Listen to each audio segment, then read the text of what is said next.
de l'Éternel. Ainsi parle l'Éternel. Demain à 7 heures, on aura une mesure de fleur de farine pour un cycle et 2 mesures d'orge pour un cycle à la porte de Samarie. L'officier sur la main duquel s'appuyait le roi répondit à l'homme de Dieu. Quand l'Éternel ferait de fenêtres au ciel, pareille chose arriverait-elle? Et Élisée dit, tu les verras de tes yeux, mais tu n'en mangeras point. Verset 3. Il y avait à l'entrée de la porte 4 lépreux qui se dirent l'un à l'autre, quoi? Resterons-nous ici jusqu'à ce que nous mourions? Verset 16. Verset 16. Le peuple sortit et pilla les camps des Syriens et l'on eut une mesure de fleur de farine pour un cycle et 2 mesures d'or pour un cycle, selon la parole de l'Éternel. Alléluia. 20. C'est en effet... Autant de 16 à 20. Pour nous comprendre, pour la compréhension. Okay. Les rois avaient remis la garde de la porte à l'officier sur la main duquel il s'appuyait. Mais cet officier fut écrasé à la porte par le peuple et il mourut. Selon la parole qu'avait prononcée l'homme de Dieu quand les rois étaient descendus vers lui. L'homme de Dieu avait dit alors au roi, on aura 2 mesures d'or pour un cycle et 1 mesure de fleur de farine pour un cycle. Demain à 7 heures à la porte de Samarie. Alléluia. Et l'officier avait répondu à l'homme de Dieu, quand l'Éternel ferait de fenêtres au ciel, pareille chose arriverait-elle? Et Élisée avait dit, tu le verras de tes yeux, mais tu n'en mangeras point. C'est en effet ce qui lui arriva et fut écrasé à la porte par le peuple et il mourut. Alléluia. Quelqu'un dit un bon amen. Quelqu'un dit un bon amen. Quelqu'un dit un bon amen. Alléluia. Bien-aimé, il est Dieu. Azan Zambé, Nzamba Zambé, Nzamba Bongwanité. Nzamba Bongwanité, Azal Lelo Lobi Libela Libela Nzambe. Liloba nyo, liloba na Nzambe koleka te, masu koleka me liloba na Nzambe kotika la seko na seko. Tika ete liloba oyo eko kisama na kati ya bomoi na biso na mokwale lelo. Bien-aimé, naza koteya ou naza ko lakisa l'après-midi lelo sur le thème qui, quoi est derrière, devant, à côté de ta porte. Alléluia. Bien-aimé, Bible ezotali sabiso selon les textes. Na époque oyo, il y a prophète Élisée, un grand prophète, où il y a double portion, où il recevait une double portion esprit, il y a Élie. Il était loin, où il y a 14 miracles. Mais bien aimé, Bible obi, il arriva, Nathan wana, nzaleza kotaki na kati ya Samarie. Nenge nzalo eza na kati ya Congo na leko bien aimé. Abi ekomaki nzala tellement lekaki batu bakomaki koliana bien aimé. Soki nzala eleki batu bakoliana. Niveau yo nzala ezokende na mboka wana tuza kobanga ke batu bakomoliana. Nzamba sala Congo grâce. Bien aimé, nzala tellement kotaki na kati ya Samarie. Batu bakomi koliana, roi azoleka. Ayoka mama moko azobelela roi sunganga. Mena sungo ndenge nini soki nzamba sungi yo te. Abi roi tala likambo naza nango nzala teleme leki tozwi mwana na nga tobumi ye tolambi ye tolie na voisine sikoyo ekomi lobi tour na ye mpo tozwa mwana na ye mpe toboma tolia akomi ngando bien-aimé tala makambo ebandaki koleka mais il y avait un prophète de Dieu comme Élisée, un prophète qui faisait des miracles.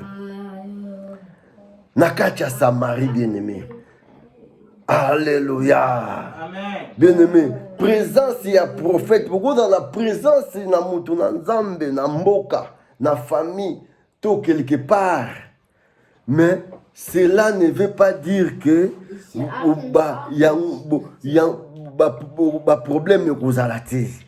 Beaucoup de prophètes, beaucoup de mutu puissant. Na katia pays, na katia quartier, na katia mboka bo fandi, na katia libota. Mais il y aura toujours de lamentation, des difficultés. Pour être bon dans le bon qu'on ensemble bien aimé, il faut considérer les prophètes. Alléluia. Ce que considérer mon ensemble par la considération né au monde dans le bon qu'on ensemble. La présence d'un prophète dans ta vie, dans est justifié que le bon qu'on ensemble. Et le qu'on justifie le bon qu'on ensemble, c'est ta considération envers ces prophètes bien-aimés. Alléluia. Parce que Bible lobby, c'est lui qui reçoit un prophète en qualité de prophète aura la récompense d'un prophète. Alléluia. C'est lui qui reçoit un prophète en qualité de prophète. Recevoir la récompense d'un prophète. Bible est vrai. Bible est vérité. Bible est sakate. Bible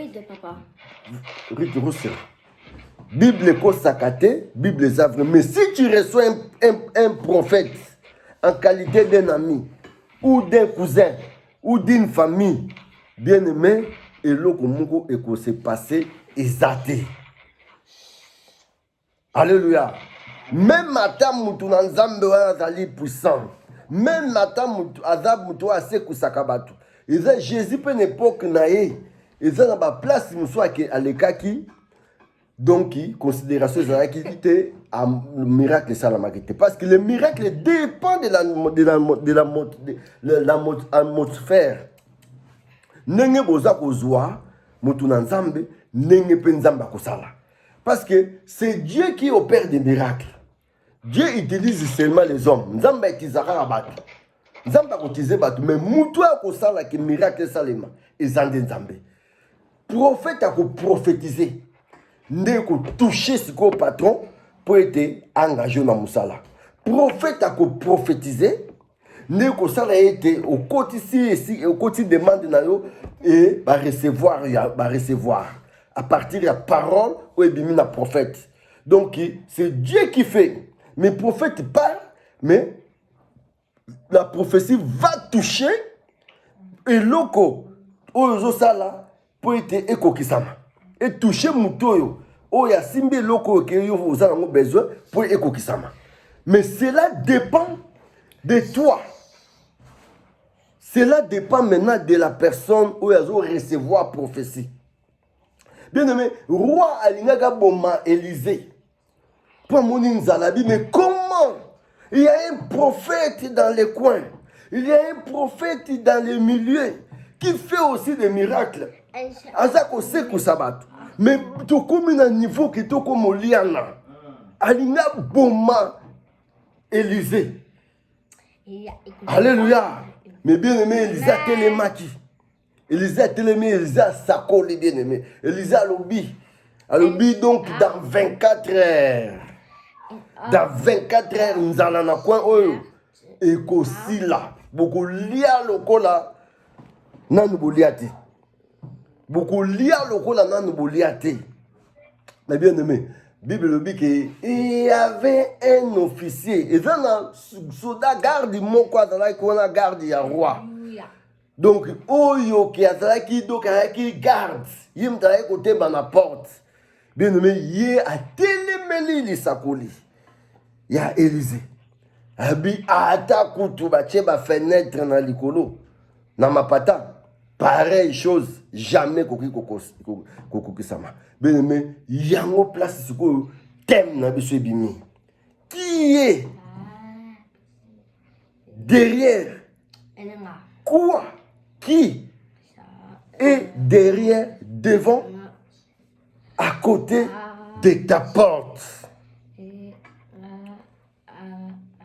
Bien aimé, mutu nyonso oyo aza kotelemela ete po ete prophétie na Nzambe, po ete parole na Nzambe, po ete omona loboko na Nzambe ete na bomoi na yo.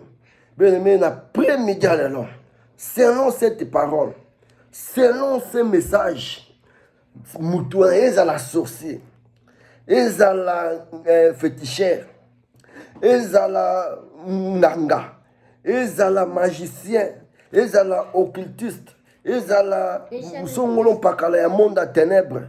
Lelo bien aimé, lelo selon la parole de l'Éternel, il sera écrasé au nom de Jésus. Mutu wana azokanga ete prophétie na yo kokisama te, makambo balobela yo kokisama te, mabundeli na yo ekokisama te. Bien aimé, lelo eza lelo, lelo kaka nde kaka naza koloba, lelo kaka nde kaka naza koteya e place azali, ezala aza na village, ezala na kweni nazali, il va mourir. Dis, il va mourir. Au nom de Jésus, quelqu'un dit yes. Yes. Quelqu'un dit fire. Fire. Bien aimé, la sorcellerie existe. Bien aimé, Bible ezotal sabi sur la sorcellerie. Bible ezolobela la sorcellerie.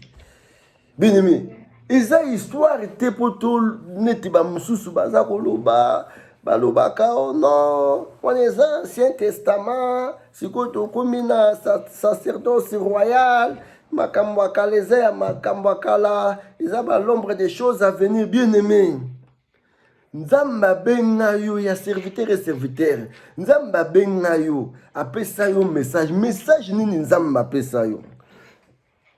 Faut demander aux hommes de Dieu, Nzambe tanga bengi yo message nini apesi yo.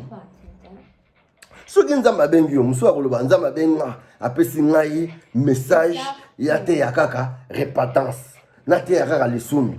Mais soki Nzamba bengi yo ote ya kaka lisumu, mais il faut message et ça l'accompagner na expérience.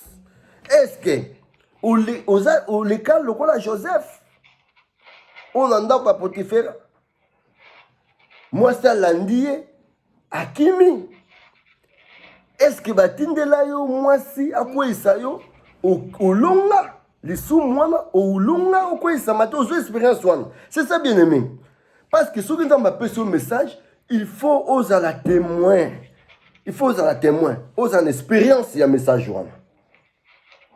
Soki Nzamba pesi yo message ya prospérité, donc yo Nzamba kosala de sorte que oza okoma une expérience ya message wana. Ozaki pauvre, ozaki na ba souffrance, ozaki na ba difficulté, mais Nzamba longoli yo na pauvreté, asali yo ke apesi yo prospérité. Soki Nzamba apesi yo message ya délivrance, Nzamba kosala ke comme expérimenter, aux la témoin, aux expériences, il y a un message wana pour être et comme semence, ok, qu'on communique pas ya batu mususu, que aux qui n'a pas problème, Nzamba délivrer yo pour yo, ou comme une expérience na yango pour être au capable ko délivrer batu. Comment yo aux un message à délivrance, mais yo moko za délivrer ti. Yo moko za na ba lien, modolo ozo délivrer batu. Nous avons que ça ne correspond pas.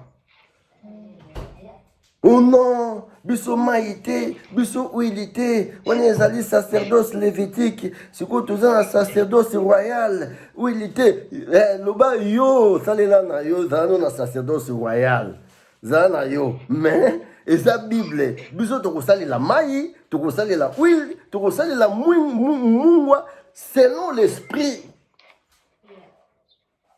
Selon l'inspiration. Parce que Jésus, dans le Nouveau Testament, il est bon à celle-là qui maille. Alors, je suis de l'eau vive. Atindi, avec le nez, va. Kende ko sokola na réservoir à Siloué, que sokola, misunayo. Jésus, abisi ba yekoli, azose ba yekoli.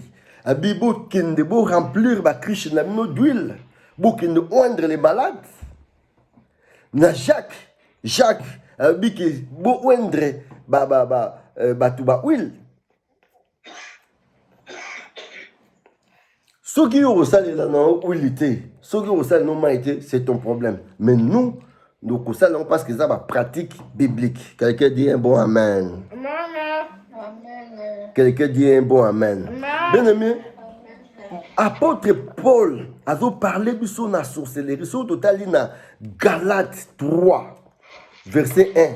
Azoba Galate dépourvu de sens. Qui vous a ensorcelé? Dans la version M. Ali, qui vous a fasciné? Qui vous a, dans la version M. Zaclair, qui vous a ensorcelé?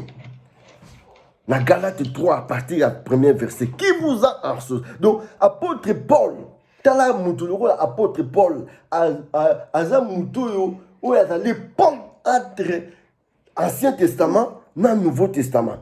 Apôtre Paul n'a décorrété 12. Apôtre Paul il fit raser jusqu'au 3e siècle. Donc, ça m'a même qu'il y a paradis. À mon âme, ma vision, ma révélation excellente. Moutane moi. Azo parler, azo reconnaître, azo parler que il existe la sorcellerie dans la Bible. Dans Ephésiens 6, à partir du 10e verset, apôtre Paul a expliqué les sous à ce qui concerne le monde des ténèbres. Nous n'avons pas à lutter contre la chair et le sang, mais nous avons à lutter contre les dominations, les autorités, les esprits méchants, les princes de ce monde, les princes de l'air de ce monde des ténèbres. Donc, sorciers, les princes de l'air de ce monde des ténèbres sont des sorciers. Les esprits méchants dans la ligne céleste. Les princes de l'air de ce monde des ténèbres, c'est qui? Hein? C'est quoi? Oh non, si tu crois seulement Seigneur Jésus, j'ai déjà délivré. Tu es déjà délivré. Hein? Non. Ceux qui ont croire, non, mais pourquoi au priaka? Pourquoi au genaka? Pourquoi ma souffrance existe toujours? Pourquoi il y a toujours des problèmes? Pourquoi ma prière nous a toujours tardé? Pourquoi toujours des difficultés? Pourquoi, bien-aimé? C'est ça le rôle de la porte. Bien-aimé, ce qu'on a lu dans la Bible, donc dans Ézéchiel, dans le chapitre 40, dans 48, bien-aimé, à l'obéli à ce qui concerne les portes. La Bible, où est les portes? Et l'obéli dans les portes, dans les belé, bien-aimé. Nanyango a télémela yo na porte. Nanyango aza na sima porte na yo. Nanyango aza libosa porte na yo. Nanyango aza pembeni na porte na yo, bien-aimé. Porte. Banda na Ancien, tina Nouveau Testament, tina Apocalypse. Bazo le baran na makamba porte, bien-aimé. Mais ah, bazo c'est que malgré l'onction prophétique d'Élisée, mais bien-aimé, il y a un portier. Quelqu'un qui se tenait à la porte, il résiste à la parole prophétique de l'homme de Dieu. Mais bien aimé, l'homme de Dieu a fait quitter. Il y a un bien aimé, il faut koloba. Parce que la Bible dit la vie et la mort sont au pouvoir de la bouche. Donc, après-midi, il faut oloba. Il faut loba na mutoazo telem la vie na yo. Il faut loba na mutoazo kang la vie na yo. Il faut loba mutoazo sala ete. Miracle sans matin à bon moyen. Il faut le bien aimer la puissance de la parole. La parole est puissante. La parole est puissante, efficace, plus qu'une épée quelconque à double tranchant.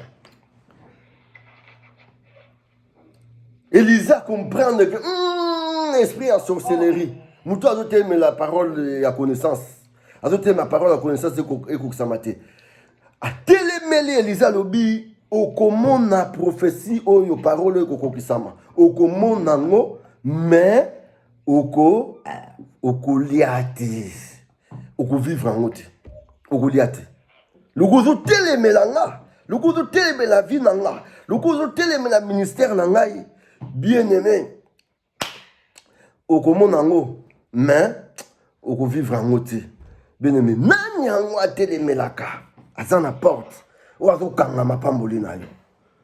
Bien-aimé, ma pamboli na yo kangama. Parce qu'il y a quelqu'un qui est derrière ou devant la porte. Bien-aimé, vous savez, dans Exode 12, Nzambe sa Moïse, et comme la dernière opération que pour Israël va la délivrer. Il fallait Nzamba ça la dernière miracle. Alors que ça se voit en Nzambe, abim sabat dans Israël par la main puissante, le beau qu'on a Nzambe, et monisa, et là que ça pharaon que Nzamba sans Nzambe.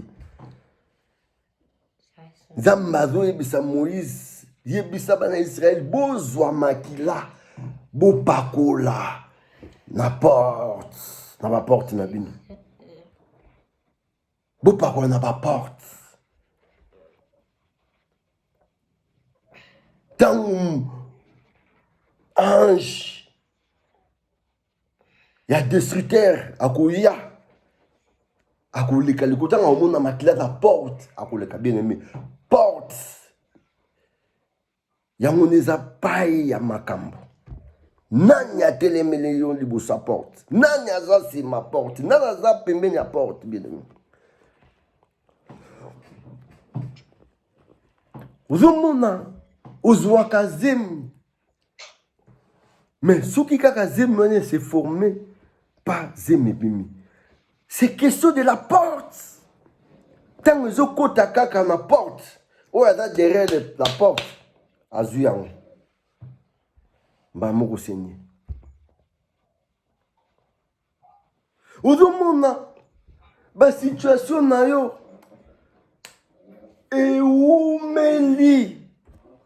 Il fallait que nous à 20 ans. Mais même à 50 ans.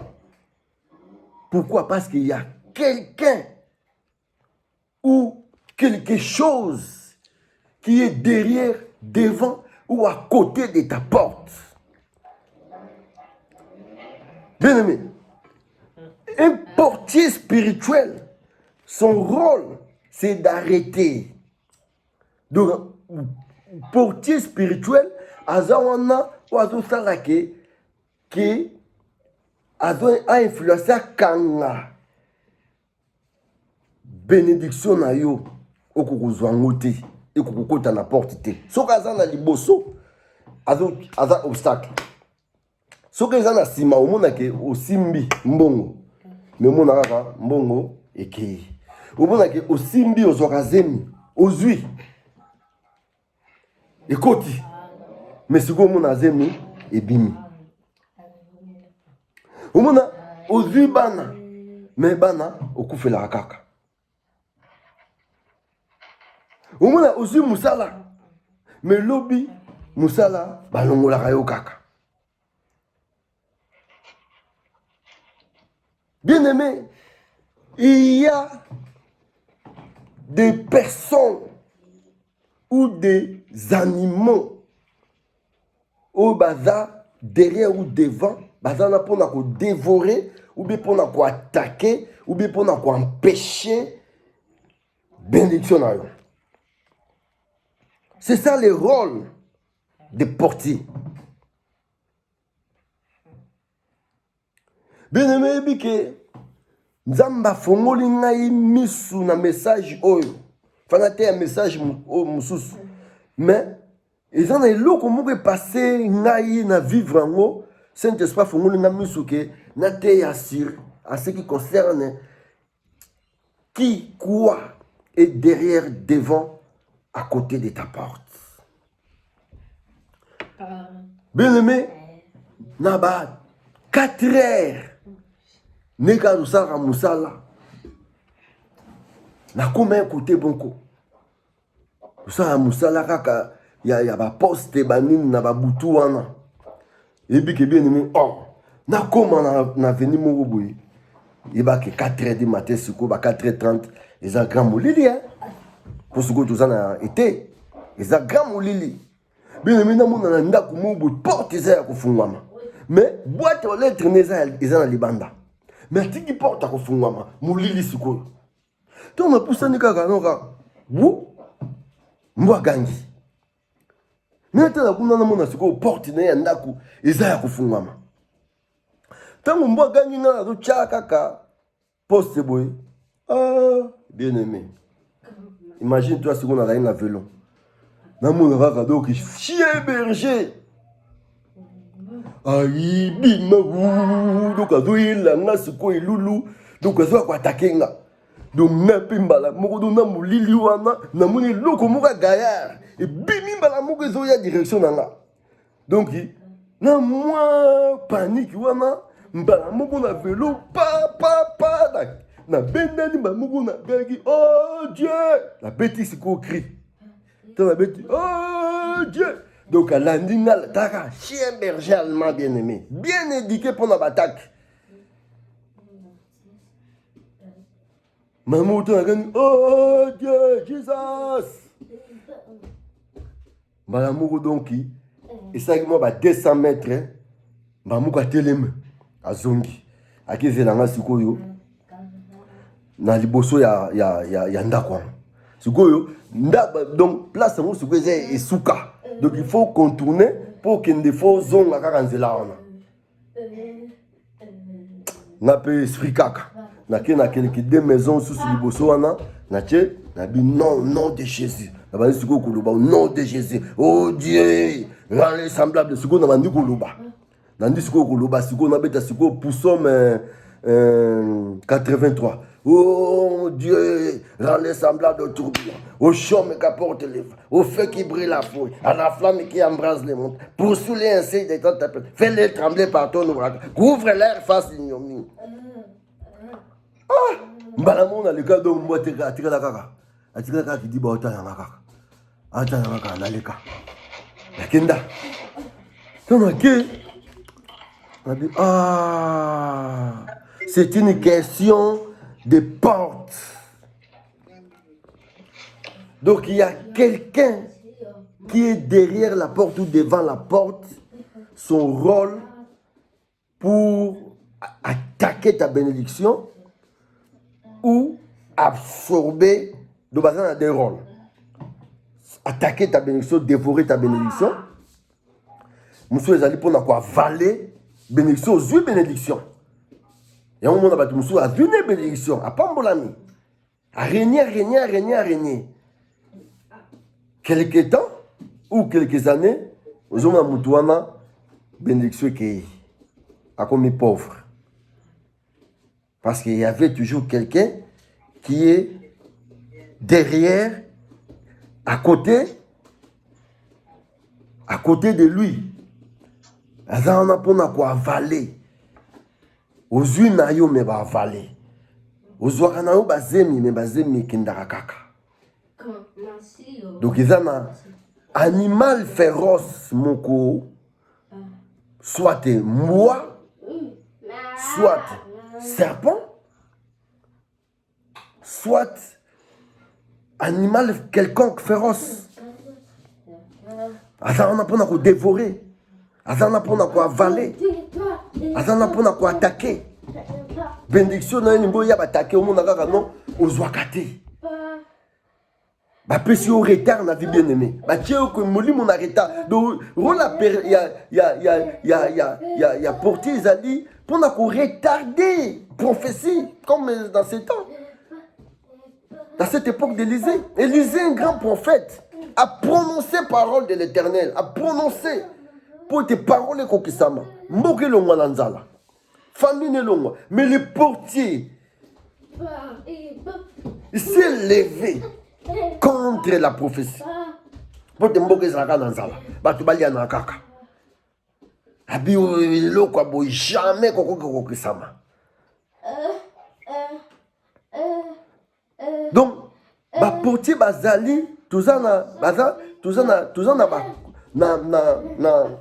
na notion na électricité tozana des choses tozana isolant puis tozana élément conducteur na ba isolant. Mais élément baza ba isolant na ba élément o ezali ba conducteur ya courant. Conducteur ya courant o faire pasaka courant. Vous avez deux personnes. Vous priez dans la même église. Vous avez le même pasteur. Vous avez la réponse à Bino. Mais pour la moko, vous priez, vous prophétiser. Et vous sami. Azui, bénédiction. A pas mon ami koki sami. Mais yo, vous priez à rapport à yo. Vous prophétiser à rapport à yo. Mais situation na yo échange à rater. Donc, il faut savoir, à partir de ces messages, tant qu'on vivre bloc, il y a quelque chose ou quelqu'un qui se met, qui est derrière ou devant ou à côté de ta porte.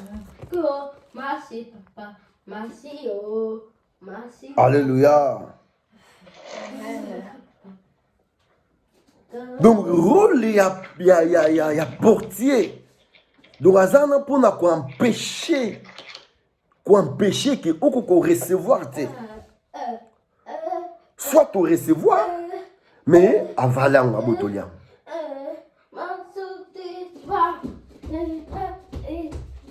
Bien aimé, imagine toi que les musoza mutu moko boye il fallait pambola main na ba 20 ans ba 30 ans. Mais pour dire que ça est que donc azako ko empêcher, azako freiner, azako retarder makambo na yo et ko kisama na ba tamoko que plus tard azwa yo temps.